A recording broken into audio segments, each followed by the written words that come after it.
Monsieur le président, monsieur le ministre, mes chers collègues, dans le contexte géopolitique instable de la guerre en Ukraine, nous examinons les crédits de la mission Défense dans ce qui semble être le dernier exercice budgétaire de la LPM 2019, puisque la programmation suivante devrait être anticipée d'une année pour adapter l'effort aux troubles du monde et à l'effort fourni par notre appareil militaire en soutien aux forces ukrainiennes. L'actuelle LPM poursuit son cours et tient ses engagements financiers avec une augmentation de 3 milliards des crédits de paiement, portant le budget de la défense, ça a été rappelé, à 44 milliards d'euros en 2023.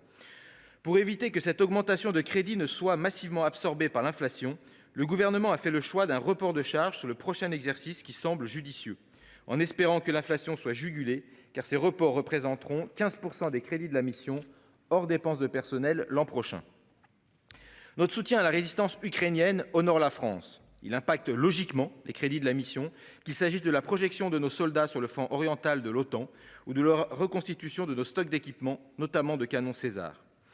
Les écologistes appellent de leurs vœux à la poursuite de ce soutien, qu'il s'agisse de la fourniture des systèmes antimissiles promis par le président de la République ou, à l'instar de nos voisins allemands, de la fourniture de chars d'assaut aux pays d'Europe de l'Est pour que ceux-ci puissent céder leurs chars soviétiques à l'Ukraine.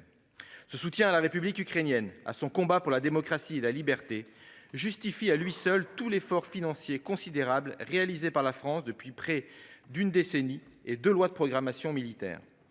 Cela étant dit, alors que le président de la République a présenté il y a quelques semaines la revue nationale stratégique, je ne suis pas convaincu que la prochaine loi de programmation militaire doive se fixer comme objectif absolu de relever le défi de la haute intensité avec les coûts que cela implique.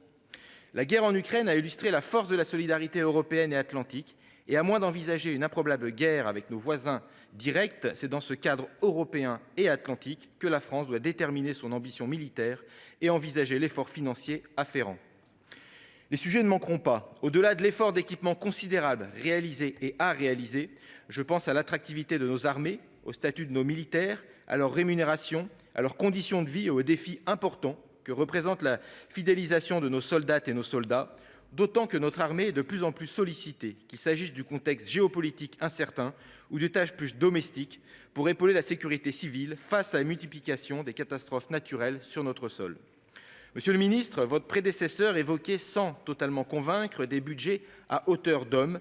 Force est de constater que cela n'a pas toujours été le cas ces 5 dernières années.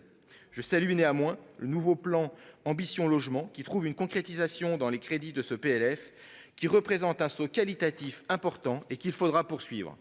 La qualité de vie de nos soldats et soldates doit impérativement profiter des efforts financiers considérables auxquels la nation consent pour nos armées. Gageons que nos concitoyennes et nos concitoyens ne l'envisagent pas autrement. Ce confort passera notamment par la rénovation énergétique des logements militaires, qui doit impérativement être accélérée. L'objectif d'éradication des chaudières fioul en 2031 est trop lointain et bien trop restrictif. C'est vers une rénovation globale des bâtiments militaires que nous devons aller. C'est un enjeu écologique comme un enjeu financier, puisque la défense est le premier poste énergétique de l'État, en puissance consommée comme en argent public dépensé. On ne va pas faire porter l'effort sur nos soldats en OPEX. En revanche, la sobriété du bâti comme de la logistique en période de paix doit être au cœur des axes de la prochaine loi de programmation. Cela implique également de concevoir des équipements, notamment des véhicules de combat plus économes en énergie, ce qui aurait le mérite de combiner la sobriété avec une meilleure autonomie en opération. Enfin, un mot pour conclure sur la dissuasion nucléaire, qui cette année encore représente un investissement lourd. Alors que la menace d'un conflit nucléaire pèse sur le monde, la France doit s'interroger sur la nécessité d'étoffer encore ses capacités propres. Il nous semble au contraire qu'à l'issue du conflit ukrainien, c'est vers la réduction des arsenaux qu'il faudra collectivement nous tourner.